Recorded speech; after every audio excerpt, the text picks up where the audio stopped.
안식일이 다 지나고 안식 후 첫날이 되려는 새벽에 막달라 마리아와 다른 마리아가 무덤을 보려고 갔더니 큰 지진이 나며 주의 천사가 하늘로부터 내려와 돌을 굴려내고 그 위에 앉았는데 그 형상이 번개 같고 그 옷은 눈같이 희거늘 지키던 자들이 그를 무서워하여 떨며 죽은 사람과 같이 되었더라. 천사가 여자들에게 말하여 이르되 너희는 무서워하지 말라. 십자가에 못 박히신 예수를 너희가 찾는 줄을 내가 아노라. 그가 여기 계시지 않고 그가 말씀하시던 대로 살아나셨느니라. 와서 그가 누우셨던 곳을 보라. 또 빨리 가서 그의 제자들에게 이르되 그가 죽은 자 가운데서 살아나셨고 너희보다 먼저 갈릴리로 가시나니 거기서 너희가 배우리라 하라. 보라, 내가 너희에게 일렀느니라 하거늘. 할렐루야. 오늘 부활주일이죠. 사망 것을 깨뜨리시고 죽음에서 부활하신 우리 주님께 모든 감사와 찬송을 올려드리면서 우리 부활의 주님께 영광의 박수, 감사의 박수 올려드리겠습니다. 할렐루야. 주님을 찬양합니다. 부활의 주님을 찬양합니다. 할렐루야. 동일하게 오늘 이 부활주일 예배하는 여러분 심령 가운데, 가정 가운데 이 부활의 기쁨과 소망이 생명력이 넘쳐나기를 주의 이름으로 축원합니다. 가정에서 예배하신 분이나 또 현장에서 예배하신 모든 분들에게 동일한 은혜와 축복이 있길 바랍니다. 병상에서 예배하는 우리 집사님, 또 가정에서 예배하는 우리 성도님들, 권사님 모두에게 동일한 은혜가 임하기를 바랍니다. 여러분, 우리가 알다시피 이 코로나19로 인해서 우리나라뿐만 아니라 전 세계적으로 여러분 이 연일 죽음의 소식을 우리가 접하고 있어요. 뉴스를 틀면 하루도 빠짐없이 나오는 게 오늘 몇 명의 확진자가 생겼고 또 누적 확진자 수가 어떻게 되고 또 전 세계적으로 얼마나 확진자가 늘어났고 또 사망했고 이런 통계들이 이렇게 들려오죠. 그런 뉴스를 보고 그런 뉴스를 접할 때마다 우리 마음이 너무 참 위축이 되고요. 어두워져요. 그죠? 참 전 세계가 우리나라뿐만 아니라 전 세계가 이 코로나로 말미암은 그런 불안과 또 죽음의 소식으로 인해서 참 두려워하고 있어요. 여러분, 어제 이렇게 잠깐 뉴스를 보니까 이 브라질 그 코로나 소식이 들려오는데 얼마나 이 코로나로 인한 확진자가 사망자가 많은지 하루에 3,000명이 죽는답니다. 여러분 상상이 가십니까? 뭐 10명, 몇백 명이 아니라 하루에 3,000명의 그 사망자가 늘어난다는 거예요. 그러면은 그 사람들을 어떻게 장례를 치르느냐? 여러분 매장제가 없어가지고요. 어떻게 하냐면은 오래된 공동묘지 있잖아요. 그 공동묘지를 파낸답니다. 공동묘지를 파가지고 파내고 거기다가 묻는다는 거예요. 야, 깜짝 놀랐어요. 어떻게 그런 일이 있을 수 있나? 여러분 공동묘지 오래 묻히면 그게 이제 썩어지잖아요, 그죠? 그걸 파서 마대에 담고 거기다가 새로운 시신을 넣는다는 거예요. 참 너무나 그 소식을 들으면서 참 끔찍하더라고요. 여러분, 지금 이런 상황 속에 있지만 그래서 우리 마음이 답답하고 힘들고 낙심이 되지만 오늘 부활절 예배를 드리는 저와 여러분들이 사망 권세 깨뜨리시고 부활하신 그 주님으로 인해서 다시 한번 여러분 부활의 기쁨과 소망과 생명이 넘쳐나기를 주의 이름으로 축원합니다. 할렐루야. 오늘 이제 본문 27장 57절 이하에 보면은요, 예수님이 이제 죽으신 후에 장사 지내는 그런 장면이 소개가 되고 있는데요. 아리마대 요셉이 빌라도에게 가서 예수님의 시신을 달라 그래가지고요, 자신이 그 바위 속에 판 무덤에다가 예수님의 시신을 놓고 큰 돌로 이제 막아놓습니다. 이때 대제사장과 바리새인들이 빌라도 총독을 찾아가가지고 뭐라고 그러냐면 평소에 예수님이 그들의 말하면 예수라는 사람이 자기가 죽으면 3일 만에 다시 살아날 것이다 라고 자주 얘기를 했는데 혹시나 모르니까 혹시 또 그렇게 될지 모르니까 그 사람들을 시켜가지고 그 무덤을 큰 돌로 막아버리라는 거예요. 그리고 경비병들을 두어가지고 그 무덤을 지키도록 하라는 겁니다. 왜냐하면 혹시 예수님의 제자들이 시체를 훔쳐가가지고 어디다 숨겨놓고는 예수님이 부활했다라고 뻥을 칠 줄 모르기 때문에 그 경비병들을 두어가지고 그 무덤을 지키도록 해달라는 거예요. 그러자 빌라도가 경비병들을 내어주어가지고 무덤을 지키게 하는데 이 돌을 임봉을 해서 아무도 무덤에 들어가지 못하도록 폐쇄 조치를 했어요. 요즘 코로나가 이렇게 딱 확진자가 발전하면은 이 폐쇄 조치를 하잖아요. 그런 것처럼 딱 폐쇄 조치를 합니다. 그리고 이 경비병들로 하여금 이제 지키게 하는 거예요. 이 종교 지도자들은요, 예수님을 십자가에 못 박아 죽였고 이제 무덤까지 경비병들이 지키고 있기 때문에 그들이 승리한 것처럼 보였어요. 그들이 이제 승리했다라고 이렇게 생각을 했어요.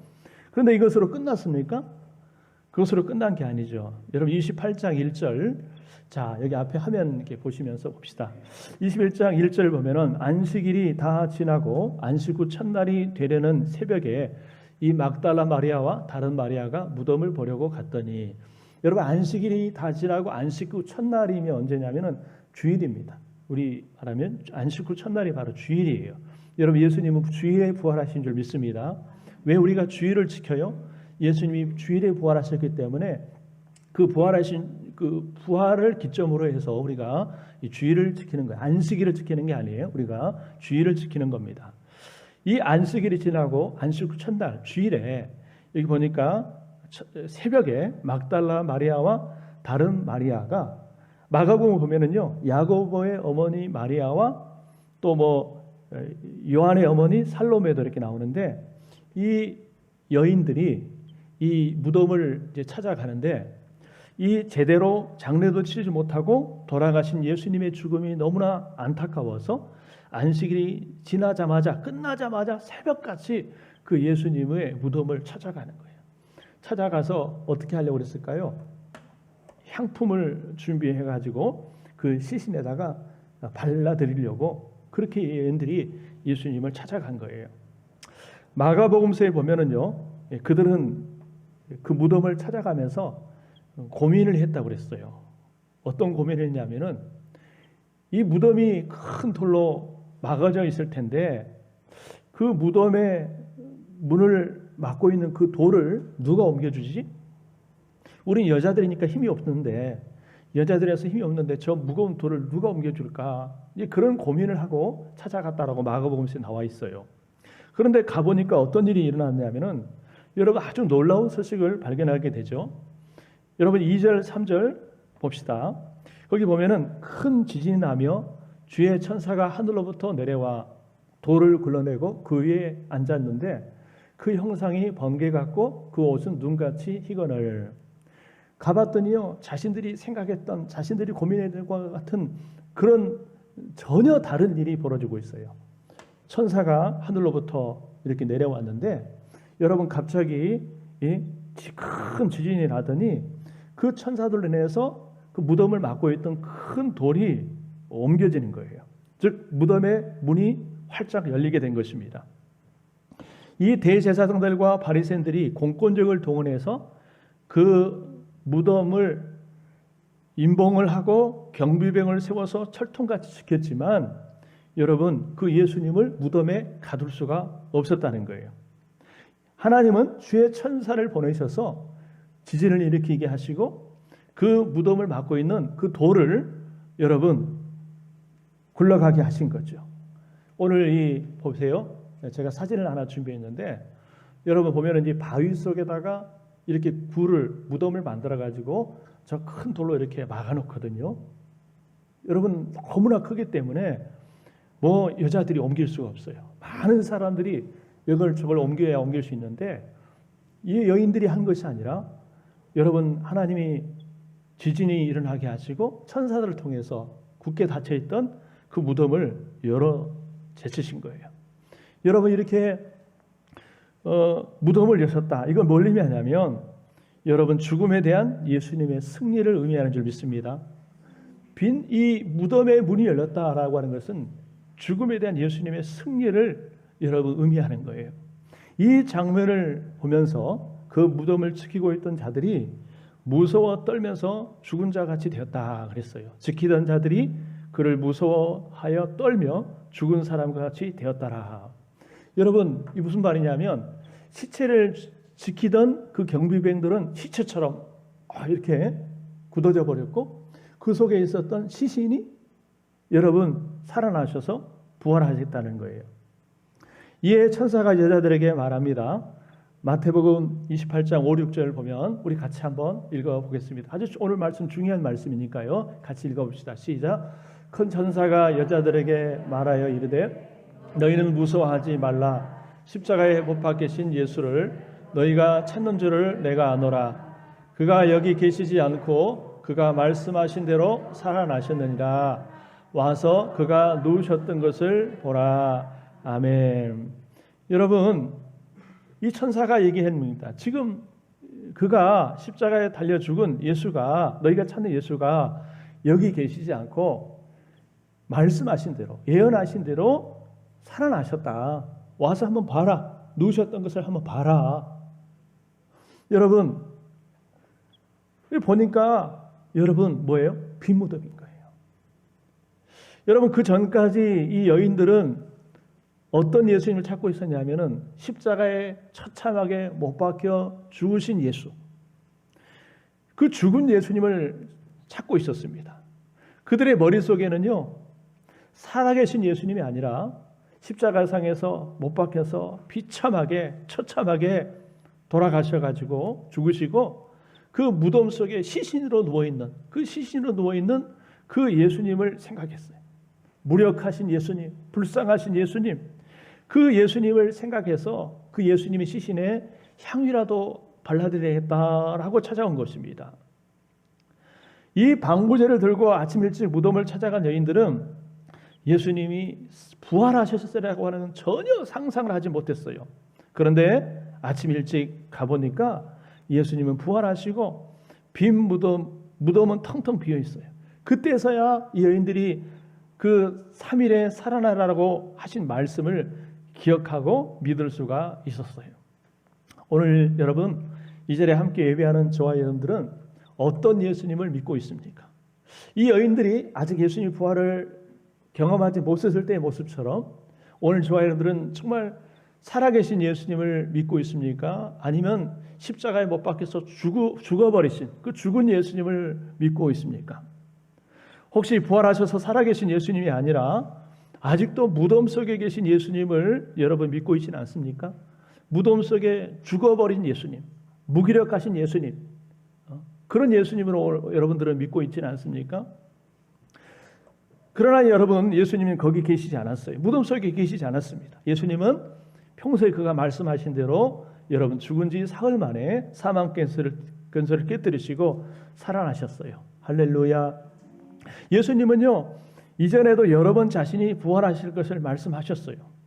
예수님의 부활은 어쩌다가 우연히 일어난 사건이 아니라 원대한 하나님의 계획 속에 일어난 사건입니다. 역사적인 사건이.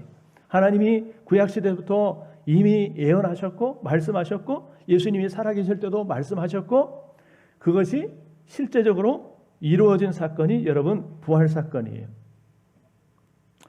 두려워 떨고 있는 여인들에게 이 천사가 말합니다.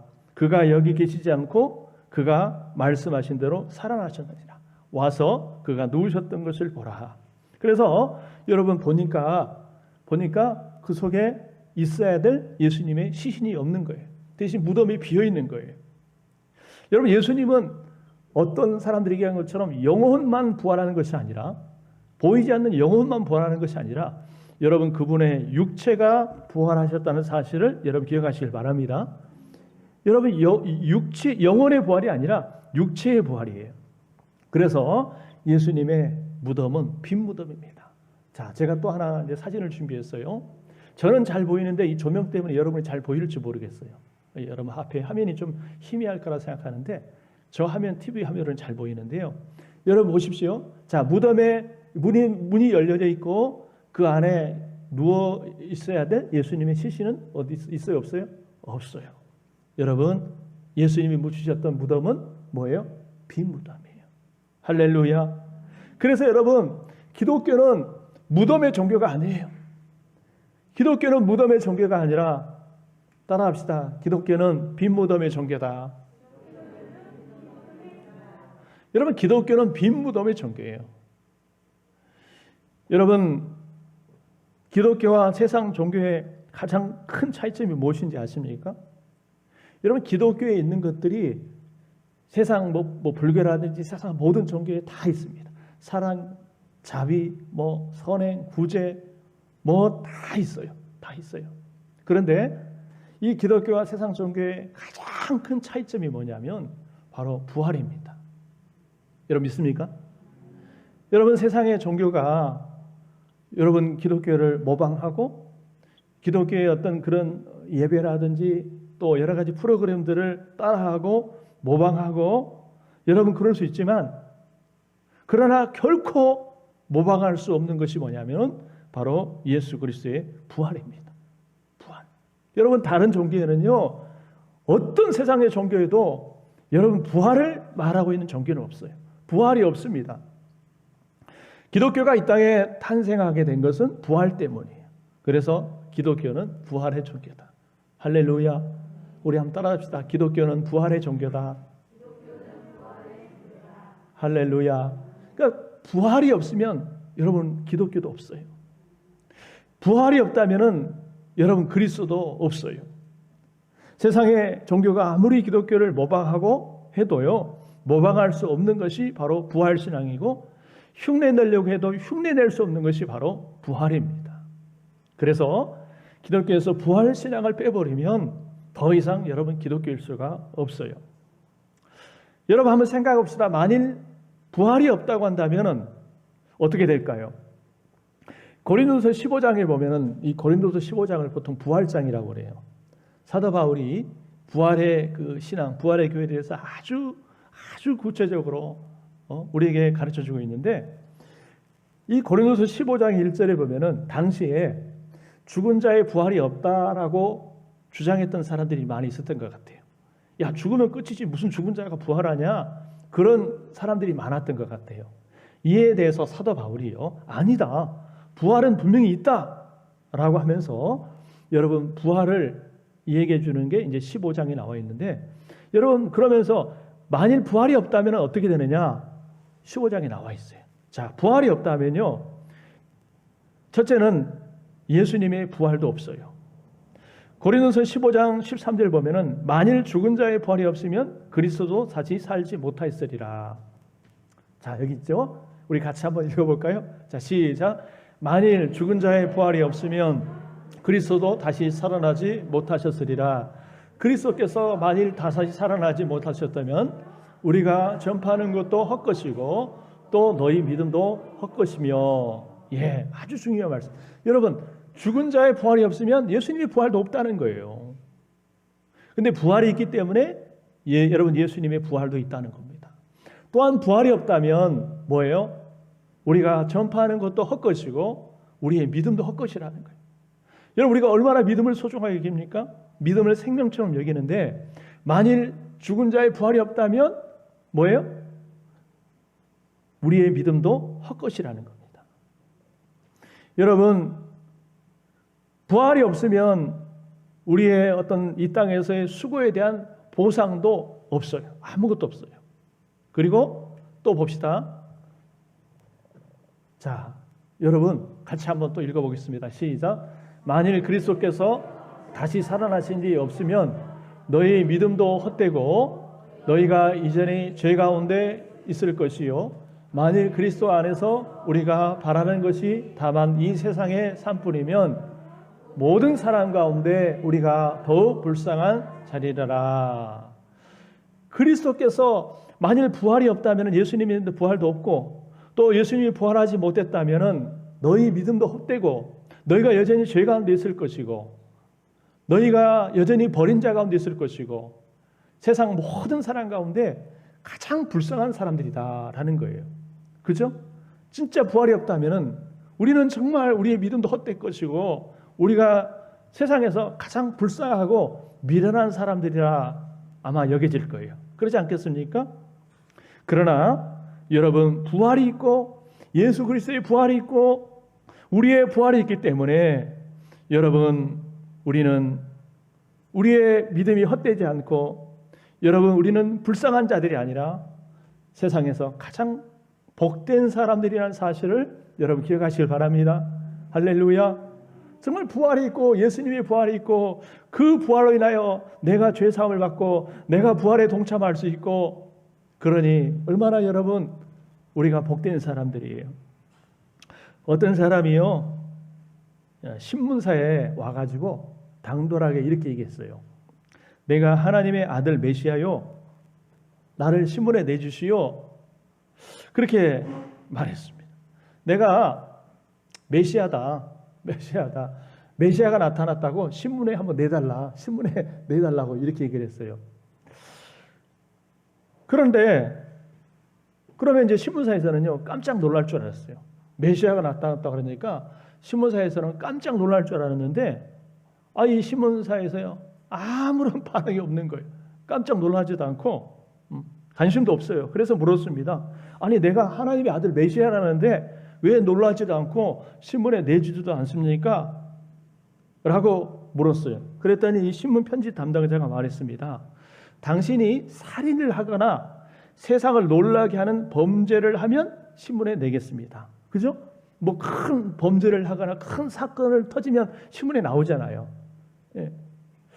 근데 당신이 어떤 살인을 하거나 세상을 놀라게 하는 어떤 그 범죄를 하게 되면 신문에 내주겠습니다. 그러나 우리는 당신이 하나님이라고 하는 데는 관심이 없어. 메시아라고 하는 데는 관심이 없어.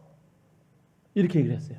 그래도 이 사람이 포기하지 않고 나는 하나님의 아들이요 메시아요 빨리 신문에 내주시오 라고 막 얘기를 하니까요 이 편집장이 이렇게 얘기했어요. 여러 이야기할 것 없어. 죽었다가 다시 살아나시오. 그러면 신문에 내겠습니다. 이렇게 얘기를 했어요. 여러분 메시아냐 메시아가 아니냐 하나님의 아들이냐 하나님의 아들이 아니냐 이 차이가 뭐예요? 죽었다가 부활했느냐 부활하지 않았느냐 이 차이에 있다라고 하는 거예요. 여러분 예수님은 부활하신 줄 믿습니다. 그렇기 때문에 우리의 메시아가 되셔요. 우리의 구원자가 되셔요. 할렐루야. 예수님은 부활하셔서 지금도 살아계셔요. 우리는 그래서 여러분 죽어서 저 무덤 속에 산송장으로 묻혀있는 어떤 누군가를 믿는 게 아니에요. 어떤 세상의 종교들처럼 여러분 죽어서 그 무덤 속에 묻혀있는 그런 사람을 믿는 것이 아니라 여러분 지금도 살아계시는 지금도 역사하시는 그 부활하신 예수님을 믿는 신앙이 있는 줄 믿으시길 바랍니다. 그래서 기독교는 무덤의 종교가 아니에요. 무덤의 종교가 아니고 빈 무덤의 종교예요. 생명의 종교예요. 여러분 우리는 분명한 부활 신앙을 가져야 될 줄 믿습니다.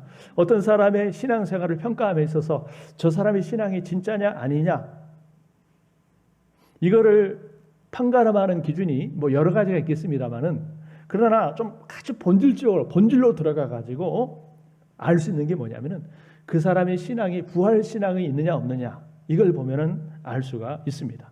여러분 교회를 오랫동안 다니고 막 봉사도 열심히 하고 기도도 열심히 하고 헌금도 열심히 하고 여러분 그것만으로 그 사람의 믿음을 판단하는 것은 불확실해요.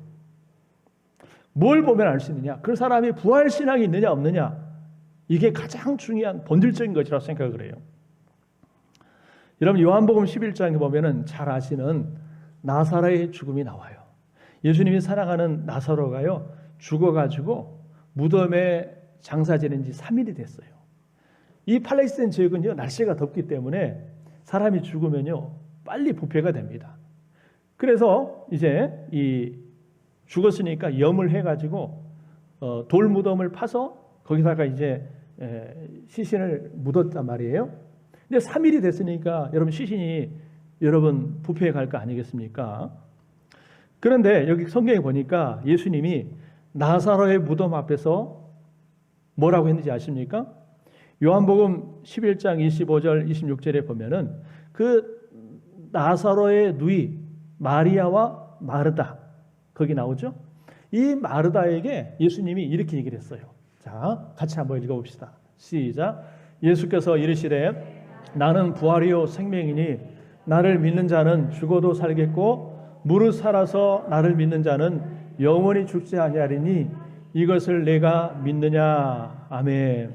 여러분, 부활에 관한 아주 중요한 구절이죠. 여러분, 유명한 구절, 여러분 잘 알고 있는 말이죠. 나는 부활이요 생명이니 나를 믿는 자는 죽어도 살겠고 무릇 살아서 나를 믿는 자는 영원히 죽지 아니하리니 이것을 내가 믿느냐. 이 마르다에게 물어봤어요. 네가 지금 진짜 믿느냐?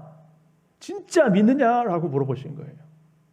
그랬더니 마리아가 주여 내가 믿습니다 라고 대답을 했죠. 여러분, 어떤 지식으로만 내가 들어서 아는 것이 아니라 남들이 뭐 그렇다고 하니까 뭐 그런가 보다 라고 하는 것이 아니라 내가 정말 예수님은 부활이고 생명이고 그렇기 때문에 예수님이 부활하셨고 그 예수님을 믿는 나도 정말 언젠가는 죽지만 죽음으로 끝나지 않고 예수 부활, 나의 부활, 내가 다시 부활할 것을, 내가 다시 살아날 것을 믿느냐? 마르다에게 물었을 것처럼 예수님이 여러분에게 물을 때 여러분은 정말 그 사실을 여러분 믿으십니까? 믿으십니까? 여러분, 예수님이 마르다에게만 묻는 것이 아니라 오늘 이 자리에 앉아있는 정말 예배하는 여러분 한 사람 한 사람에게 오늘도 동일하게 예수님이 묻는 줄 믿습니다. 너 진짜 믿냐? 거짓말이 아니라 믿는 척하는 것이 아니라 다른 사람이 그렇다니까 그런가 보다 하는 것이 아니라 너 정말 내가 부활이고 생명이고 나를 믿으면 언젠가는 죽어도 다시 부활할 것이라는 건 너 진짜 믿냐? 여러분, 이 믿음을 믿는 것을 우리에게 물어보신 줄 믿습니다. 그럴 때 우리가 확신을 가지고 글쎄요 머리 극적이면서 잘 모르겠는데 한 것이 아니라 오늘 이 예배를 드리면서 이 말씀을 드리면서 다시 한번 여러분 가운데 그럼 믿습니다. 주님의 부활 내가 믿고요. 주님의 부활이 나의 부활이 될 줄 믿습니다라고 확실하게 고백할 수 있는 여러분 되시길 바랍니다. 긴가 민가 이건가 저건가 하는 그런 어렴풋한 미지근한 신앙이 아니라 뭔가 분명하고 확신한 신앙을 우리가 가지시길 바랍니다. 이게 중요해요. 그 사람이 부활 신앙이 확실히 있느냐 없느냐야 여러분 거기에 따라서요 우리 신앙생활의 색깔이 달라지고 우리의 삶의 모습이 달라지는 거예요. 부활 신앙이 없으면요 여러분 신앙생활에도 흐지분하게 아주 흐리멍텅하게 해요. 미지근하게 하는 거예요. 근데 부활 신앙이 있으면요 얼마나 여러분 뜨겁게 믿는지 몰라요. 오늘 예배를 드리면서요 그냥 오늘 부활절인가 보다 이렇게 생각하지 마시고 다시 한번 여러분의 믿음을 한번 점검해 보시길 바랍니다. 내가 정말 부활 신앙이 있는가? 없다면 하나님 나에게 다시 한번 이 부활 신앙이 회복되게 해주십시오. 여러분 기도하시길 바랍니다. 할렐루야. 마태복음 28장 11절에 보면은 이 경비병들이요 그 자리에 있었던 일들을 이제 대제사장들과 이런 종교 지도자들에게 이제 알려줬어요. 이런 일이 있었다. 알려줬어요. 이때 이 장로들이 돈을 주고 군인들에게 거짓말을 시킵니다. 어떤 거짓말이냐면 밤에 잠잘 때에 예수님이 제자들이 몰래 와가지고 그 예수님의 시신을 몰래 훔쳐갔다고 해라, 소문내라 라고 하는 거예요. 이거를 일명 도적설이라고 그래요. 부활을 반대하는 사람들이 주장하는 것 중에 하나가 뭐냐면 도적설. 예수님의 시신을 도적해 갔다. 그래 놓고는 예수님이 부활했다라고 뻥친다. 이게 이제 도적설이에요. 엄청난 이론들이 많은데 여러분 근데요 여러분 아무리 거짓을 가지고 부활의 사실을 숨기려고 해도 여러분 이 팩트 이 역사적인 사실을 숨길 수가 없어요. 왜? 여러분 부활의 목격자들이 많거든요. 당시 예수님 부활하신 그 부활의 목격자들이 얼마나 많고요. 여러분 만일 이 부활의 역사적인 사실이 아니었다면 기독교는 지금 없었을 거예요. 여러분 예수님의 부활은 어떤 이론이 아니라 여러분 실제이고 역사적인 사실이라는 사실을 여러분 기억하시길 바랍니다. 할렐루야. 자 그러면 이번에 생각해 볼 것은 예수님의 부활이 나에게 주는 의미가 뭘까? 자 첫째 같이 읽어봅시다. 시작. 부활신앙은 산 소망을 갖게 합니다. 같이 읽어보겠습니다. 시작. 우리 주 예수 그리스도의 아버지 하나님을 찬송하리로다. 그의 많으신 긍휼대로 예수 그리스도 죽은 자 가운데서 부활하게 하심으로 말미암아 우리를 거듭나게 하사 산 소망이 있게 하시며 아멘. 여러분 여기 보니까 부활로 말미암아 우리에게 산 소망이 있게 하셨다 그 말이에요. 근데 여러분 여기 표현을 보세요. 산소망. 산소망이 있다는 말은 반대말로 죽은 소망이 있다는 거예요. 그러니까 두 가지 소망이 있어요. 산소망이 있고 죽은 소망이 있어요. 산소망이 뭐고 죽은 소망이 뭘까요? 여러분 이 산소망은 예수 그리스도를 부활을 믿는 사람들이 갖게 되는 소망이 여러분 산소망입니다. 부활 신앙을 가진 자가 갖는 소망이 바로 산소망이에요. 그러면 죽은 소망은 무엇이냐? 죽음으로 끝나는 소망입니다. 이 땅에다가 소망을 두고 이 땅의 것들에다가 소망을 두고 사는 소망을 산소망이라고, 죽은 소망이라고 그래요. 왜 그래요? 여러분 이 땅의 것들에다가 이렇게 소망을 두고 살면요, 이 땅의 것들은 영원하지 않아요. 언젠가는 끝납니다. 유한해요. 그렇기 때문에 땅의 것들에다가 소망을 두고 살아가는 사람은요, 언젠가는 끝나는 거예요. 죽은 소망입니다. 이게 죽은 소망이에요. 그러나 여러분 예수 그리스도의 부활을 믿는 사람들, 부활 신앙을 가진 사람들은 여러분 산 소망이에요. 영원한 소망을 여러분 누리게 되는 사실을 여러분 기억하시길 바랍니다. 사람이 아무리 힘들어도요, 소망이 있으면 됩니다. 왜 사람들이 절망을 하고 어떤 사람은 극단적으로 자신의 목숨을 끊냐면 이제 더 이상 소망이 없다, 희망이 없다고 생각하니까 그러는 거예요. 몸이 아파도요, 병들어도요, 병원에 입원해 있어도 나는 살 수 있어, 나는 살아야 돼, 그러면서 소망을 가지고 열심히 그렇게 하는 사람들은 훨씬 더 이렇게 회복이 되고 살아날 가능성이 많답니다. 근데 어떤 사람은 소망이 없어요. 아유, 이제 더 이상 끝이야, 이제는 희망이 없어. 그런 사람들은요, 병이 더 얼른 악화되고 빨리 죽는데요. 어떤 똑같은 상황에 놓여 있어도요, 그 사람이 소망을 가지느냐 소망을 갖지 못하느냐에 따라서 완전히 달라질 수 있어요. 여러분, 우리 저와 여러분들은 삶이 어떠하든지 이 부활의 신앙을 가지고 여러분 소망을 가지고 살아가시기를 간절히 소원합니다. 우리 하나님은 소망의 하나님이에요. 우리 주님은 소망의 주님이세요. 그 소망의 주님을 믿는 저와 여러분들도요, 항상 소망을 가지고 사시길 바랍니다. 땅의 소망이 아니에요. 이 땅의 소망이 아니에요. 여러분, 저 하늘의 소망, 천국의 소망을 가지고 여러분 살아가는 저와 여러분들 되시기를 주의 이름으로 축원합니다. 그러잖아요. 우리 땅이 끝이 아니잖아요. 죽음 이후에 세상이 있고요, 천국이 있고 영생이 있잖아요. 우리 많은 믿음의 선배들이요, 그 많은 신앙의 핍박과 환난 속에서도 승리할 수 있는 비결이 뭐냐면 이 부활의 소망이 있었기 때문에요. 부활의 소망이 있었기 때문에 온갖 고난과 핍박과 환난과 죽음 앞에서도 믿음을 저버리지 않고 여러분 승리한 줄 믿으시길 바랍니다. 이 부활의 소망이 넘쳐났으면 좋겠어요.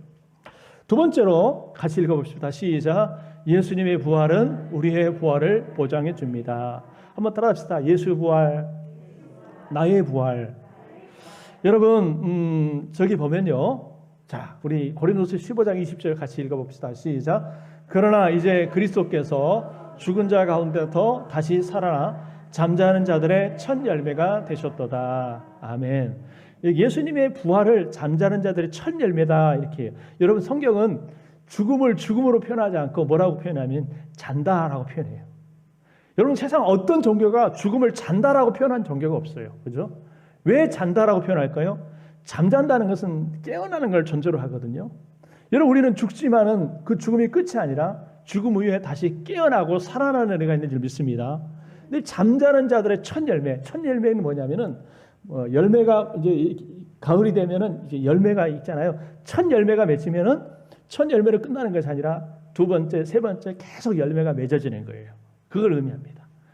다시 말하면 예수님이 부활의 첫 열매가 되셨기 때문에 그 예수님을 믿는 모든 성도들도 예수님을 따라서 차례대로 부활하게 될 것이라고 하는 겁니다. 그런 의미에서 예수님 부활의 첫 열매가 되는 거예요. 여러분, 예수님의 부활은 우리의 부활을 보증해 주는 놀라운 사건인 줄 믿으시길 바랍니다. 만일 예수님의 부활이 없다면 우리의 부활도 없어요. 그런데 예수님이 부활의 첫 열매가 되셨기 때문에 그 예수님을 통하여서 우리에도 여러분 부활이 있게 되는 겁니다. 여러분, 독일의 유명한 복음주의 신학자 중에 한 사람인 에릭 사워가 아주 이런 멋진 말을 했는데요. 자, 한번 화면 보시면 같이 한번 읽어봅시다. 시작. 부활절은 예수님의 부활로부터 시작해요. 우리 성도들의 부활로 끝난다. 그러므로 우리는 두 개의 부활절 사이에 살고 있다. 그러므로 우리는 예수님의 부활이 주는 믿음의 능력을 가지고 우리의 부활을 향해서 달려가는 사람들이다. 할렐루야. 예수님의 부활로만 끝나는 것이 아니라 그 예수님의 부활을 시점으로 해서 여러분 우리의 부활로 이어지고 우리의 부활로 끝난다는 사실을 여러분 기억하시길 바랍니다. 여러분 그 유명한 빌리그레암 목사님 있잖아요. 그분에 관한 일화 여러분 잘 아실 거예요. 이분이 이런 얘기를 했어요. 빌리그레암이 죽는다는 소식이 신문에 나거든 그 신문 기사를 믿지 마시오. 내가 죽은 것이 아니라 주소를 옮긴 것뿐이요. 여러분 자신의 죽음을 뭘로 표현하면 주소를 옮긴 것이다 이렇게 표현하는 거예요. 어떻게 옮긴 거예요? 이 땅의 주소를 살고 있다가 이제 죽고 나면 어디로 옮긴다는 거예요? 하늘나라로 주소지를 옮긴다는 거예요. 이런 믿음이 어디서 나온 거예요? 그분이 가지고 있었던 이 부활신학에서 나온 줄 믿습니다. 여러분 맞습니다. 우리 예수 믿는 사람들은요 죽지만 죽음은 뭐냐면은 이사 가는 거예요. 여러분 이 땅의 주소지에서 저 천국으로 이사 가는 것이고 주소지를 옮기는 것이라는 사실을 여러분 기억하시길 바랍니다. 그래서 우리가 이런 믿음이 있으면 여러분 항상 희망 가운데 살아갈 수가 있는 거예요. 예수님의 부활은 우리의 부활을 보장해줘요. 여러분 자꾸 코로나 얘기 안 하고 싶지만은 이 코로나로 인해서 우리 상황이 우리 삶이 참 너무나 힘들어요. 어려워요. 그죠? 그러니까 코로나 걸려가지고 죽는 것도 뭐 두렵고 그것도 그렇지만은 코로나 안 걸려도요 코로나 블루라고 들어보셨죠? 이 코로나 블루로 인해서 온 국민이요 육체는 코로나 안 걸렸지만 마음적으로 정신적으로 코로나 걸려가지고 막 불안하고 두렵고 또 우울하고 불면증, 식욕부진, 대인기부증, 허무, 무의미 가운데 여러분 살아가는 사람들이 얼마나 많습니까? 그래서 코로나 블루라는 말이 생겨난 거예요. 오늘 여러분은 어떻습니까? 여러분 우리도 얼마든지 그럴 수 있어요. 환경이 너무나 어렵기 때문에 이것이 우리의 환경이지만 그러나 여러분 우리의 환경을 바라보지 마시고 환경을 바라보면 우리가 낙심이 돼요. 여러분 그 환경을 바라보지 마시고 오늘도 부활하셔서 살아계시는 그 부활의 주님을 다시 한번 바라보시기를 주의 이름으로 축원합니다. 무덤 속에 죽어있는 그 예수님을 바라보지 마시고 무덤을 여시고 살아계셔서 우리 함께 하시는 그 주님을 다시 한번 바라보시고 여러분 이 어려운 현실들을 이겨내시고 극복하시고 승리하시기를 주님의 이름으로 축원합니다. 자 마지막으로 부활신앙과 소망을 가진 성도들의 삶이 어때야 되는가? 자 같이 첫 번째 읽어봅시다. 시작. 견고하며 흔들리지 않는 삶을 살아야 합니다. 자 고린도전서 15장에 보니까 바울이요 예수님의 부활을 얘기하고 나서 마지막으로 성도들에게 권면합니다. 그러므로 내 사랑하는 형제들아 견실하며 흔들리지 말고. 여러분 이 부활신앙을 가지고 현실이 아무리 힘들어도 흔들리지 말고 굳건히 서 있으라는 거예요. 여러분 오뚜기 아시잖아요. 오뚜기는 흔들리잖아요. 흔들리지만 흔들리다가 어떻게 해요? 다시 중심 잡고 딱 서잖아요. 여러분 저나 여러분이나 어떤 삶의 문제로 흔들릴 때는 있어요. 몸이 아파서 돈이 없어서 이런저런 인해서 많이 힘들어가지고 흔들릴 수 있어요. 그러나 흔들림 있어도 여러분 넘어지지 않기를 주님의 이름으로 축복합니다. 여러분 우리가 왜 인간에게 흔들리지 않을 수 있겠습니까? 인간이니까 흔들리는 거예요. 자꾸 낙심하고 흔들리기도 하고 그래요. 그러나 부활신앙을 가지고 여러분 흔들릴지언정 넘어지지 않고 오뚜기처럼 다시 굳게 일어서기를 주님의 이름으로 축원합니다. 그 다음에 둘째 읽어봅시다. 시작. 주의 일에 더욱 힘쓰는 삶을 살아야 합니다. 예, 항상 주의 일에 더욱 힘쓰는 자들이 되라. 이는 너희 수고가 주 안에서 헛되지 않은 줄을 알미니라. 세상에 일들이 얼마나 많습니까? 할 일이 얼마나 많아요. 그죠? 얼마나 우리가 바쁘게 삽니까? 그러나 그 많은 일들 중에서 우리 부활신앙을 가진 사람들은 주의 일에 더욱 힘쓰는 사람들이 되어야 될 줄 믿습니다. 그것이 헛되지 않아요. 주의 일에 여러분 헌신하면 절대 그거는 헛되지 않습니다. 하늘의 상급으로 쌓인다는 사실을 여러분 기억하시길 바랍니다. 그러니까 절대 주의 일에 소홀하면 안 돼요. 주의 일에 게으르면 안 돼요. 그 다음에 마지막으로 같이 읽어봅시다. 시작. 부활의 증인의 삶을 살아야 합니다. 할렐루야. 오늘 여인들이요, 이 부활하신 예수님을 만나고 나서 어떻게 해요? 여러분, 이 소식을 알고 가만히 있을 수 없잖아요. 그래서 그 제자들에게 알리려고 막 다름박질해요. 다름박질해요. 여러분, 암에 걸린 사람이 그 어떤 그 치료에 좋은 약을 내가 발견했다고 생각합시다. 그럼 어떻게 할까요? 여러분, 그거를 자기만 알고 있겠습니까? 또 다른 암에 걸린 사람한테 그걸 알리지 않겠어요? 그죠? 제가 지난번에 여러분 딱꼭질 때문에 열흘 이상을 고생했다고 그랬잖아요. 그죠? 이 병원도 가보고 저 병원도 가보고 이 약도 먹어보고 저 약도 먹어보고 침도 맞아보고 별 쇼를 다 해보고 인터넷에 나오는 뭐 민간 뭐 하는 거 다 해봤는데도 안 멈추는 거야. 설교를 할 수 없지, 찬양을 할 수 없지. 얼마나 힘들어요. 결국은 물론 이제 성도들도 저를 위해서 기도해 주시고 저도 기도했지만은 하나님은요 다양한 방법을 통해서 고치시는데 딱 약을 하나 발견했어요. 그래서 그 약을 먹고 나니까 그날로 딱 그치더라고요. 그래가지고 제가 이번 주 중에 전에 갔던 이비인후과를 가가지고 제가 알려줬어요. 제가요 제가 그러니까 처음에 그 병원에 가가지고 약을 먹었더니 그 약을 먹고부터 막 딱구질이 계속 나오는 거예요. 그래서 제가 이번 주에 가가지고 내가 그 약을 먹었더니 그 전부터 딱 끝이더라고요. 그래가지고 그 약을 알려줬어요. 근데 그 의사가 모르고 있더라고요. 그래서 내가 정보를 딱 처방사하고 딱 줬어요. 그러면 여러분 다른 환자들이 찾아왔을 때 여러분 그걸 가지고 할 수 있잖아요. 제가 그렇게 고급 정보를 줬다니까요. 딱 나처럼 딱꼭질 때문에 고통당하는 사람 오면은 뭐 고민할 필요가 없어. 이걸 딱 처방해 주면은 사람들이 멈추면은 와 대단하다 소문날 거 아닙니까? 그럼 돈 버는 거잖아요, 그죠? 그래서 내가 돈 벌게 해준 거니까 그 선생님이 감사해야죠. 여러분 좋은 것이 있으면요 가만히 있을 수 없어요. 알려줘야 돼요. 여러분 자 제가 마지막 읽어봅시다. 마태복음 28장 18절 20절 이거 대명령이라고 그래요. 이 말씀 읽고 정리합시다. 같이 읽어봐요. 시작. 이에 예수께서 나와 말씀하여 이르시되 하늘과 땅의 모든 권세를 내게 주셨으니 그러므로 너희는 가서 모든 민족을 제자로 삼아 아버지와 아들과 성령의 이름으로 세례를 베풀고 내가 너희에게 분부한 모든 것을 가르쳐 지키게 하라. 볼지어다 내가 세상 끝날까지 너희와 항상 함께 있으리라 하시니라. 아멘. 예수님이 부활하시고 나서 제자들에게 주셨던 마지막 명령, 지상 대명령이라고 그래요. 이 명령이 뭐예요? 한마디로 땅끝에 가서 예수님의 증인되라는 거 아니겠습니까? 예수 복음 전해서 세상 모든 사람들을 내 제자 삼아라, 전도하라는 거예요. 부활의 증인되라는 거예요. 할렐루야. 어디 제자들에게만 해당되는 말씀이겠습니까?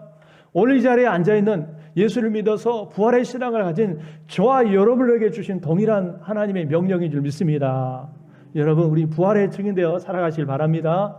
내가 정말 예수님이 부활하시고 예수님이 구원이고 생명이고 길이고 진리라는 것을 내가 믿는다면 이걸 아직도 알지 못하고 여러분 죽어가는 내 가족, 내 친구, 이웃, 부모님, 자녀 이게 알려줘야 될 책임이 사명이 있잖아요. 왜 나를 먼저 예수 믿게 했어요? 그 사명 감당하라고 먼저 예수 믿는 거 하는 거 아니겠습니까? 이거를 하지 못하고 있다고 벙어리처럼 침묵하고 있다면 직무유기예요. 직무태만이에요. 나중에 책임을 우리한테 물을 거예요, 하나님이. 우리가 어려운 시국에 전도해야 될 이유가 거기 있습니다. 3일 동안 여기 우방아이유스를 사전 점검일 전도해. 뭐 우리가 뭐 직접적으로 막 사람 만나가지고 하는 건 아니지만 이 마스크, 방역 마스크 이렇게 돌려가면서 3일 동안 하고 있는데 이것도 어떻게든지 순종하려고 그냥 몸부림치는 겁니다. 열매 맺는 건 하나님께 달렸고 우리가 할 수 있는 것은 그냥 열심히 뿌리는 거예요. 여러분 부활의 증인으로 살아가시기를 간절히 소원합니다. 자, 말씀을 정리해요. 여러분 예수님이 부활하셨어요. 사망 권세를 깨뜨리시고 부활하셨어요. 이 부활의 주님을 바라봅시다. 무덤 속에 계신 예수님을 바라보지 마시고 무덤을 여시고 살아계시고 이기하시고 승리하신 그 주님을 바라보시고 여러분 소망을 가지시기를 주의 이름으로 축원합니다. 그리고 부활의 증인으로 살아가시기를 주님의 이름으로 축원합니다. 기도합시다. 사망 권세 때리시고 부활하셔서 우리의 부활 생명이 되시는 주님을 찬양합니다. 길이요 진리요 생명이신 주님을 찬양합니다. 오늘 그 부활의 아침에 다시 한번 우리 부활의 주님을 뜨겁게 마음을 활짝 열고 부활의 주님을 영접하고 부활의 주님을 만나게 하시고 다시 한번 힘이 잡고 잃어버렸던 부활 신앙을 다시 한번 회복할 수 있도록 주여 도와주시옵소서.